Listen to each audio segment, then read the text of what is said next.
Nous retrouvez seulement maintenant, vous êtes sur Cabus 24, programme spécial. Nous parlons de l'actualité autour de la CGN. On passe à autre chose à présent, à l'humanitaire très rapidement, avec notamment la mosquée Masjid Al-Khali Bassoro qui prend corps progressivement du côté de Rabinga Salam, c'est au nord. Très rapidement, après la mosquée bleue Liman Abbassi de l'Indé, voici que le superviseur général a entamé un nouveau chantier qui va courir sur 45 jours maximum, parce que le délai qui était de 65 jours a été ramené à 45 jours parce que la mosquée sortira de terre très rapidement.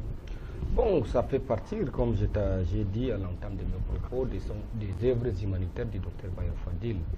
Il a décidé de construire des mosquées. Voyez-vous, les mosquées, ce sont des lieux de culte. Et les mosquées, les forages, les tables bancs, tout ça fait partie de l'assistance à l'humanité. Voyez-vous. Et je pense que tout ce que nous souhaitons et nous demandons, nous exorçons le Tout-Puissant de lui accorder sagesse, intelligence et clairvoyance. Voyez-vous, et lui accorder aussi de la récompense par rapport à toutes ces œuvres humanitaires. Voyez-vous, nous avons vu les images, les chantiers de la mosquée en train d'avancer. Je pense que les délais seront respectés.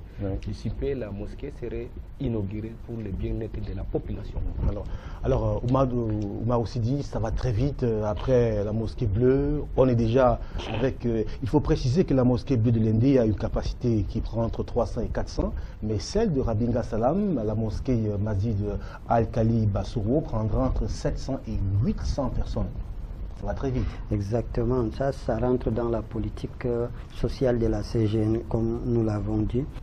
On a vu il y a de cela quelques mois, le superviseur général de la CGN a inauguré ce que nous avons appelé Fondation Abdoulaye Fadil, à l'intérieur de laquelle il recevait les orphelins, il leur faisait du bien pendant le Ramadan. On a vu, on les assistait sur le plan nutritionnel et sur le plan vestimentaire. C'est dans la poursuite de ce projet-là, à savoir Sadakatul Jari en tant que musulman et ressortissant du Grand Nord, qu'il a décidé de sortir de la terre les mosquées. On a vu la mosquée bleue qui s'est achevée il y a de cela quelques mois et qui s'est ouverte pendant le Ramadan, qui a connu de 5 prières quotidiennes et qui continue de connaître les prières quotidiennes islamiques. Aujourd'hui, nous sommes à Rabinga. La fondation a été déjà faite, les murs déjà élevés. Bientôt, on va assister à ces nuits d'ouverture ici. Ça va très vite. Pour dire qu'à la CGN, ce ne sont pas des promesses, mais ce sont des faits, des réalisations. Lorsqu'on dit quelque chose à la CGN, on le fait. Lorsque le président Bayo Fadil fait quelque chose, il communique. Lorsqu'il promet quelque chose, il réalise. Ça, c'est le maître mot de la CGN. Et c'est l'occasion de préciser que la CGN a bien communié autour de cet événement, la création, la construction de la mosquée Al-Khali Bassoro de Rabinga Salam, avec une grande délégation, une forte délégation de hauts cadres de la CGN qui ont effectué le déplacement de Garoua.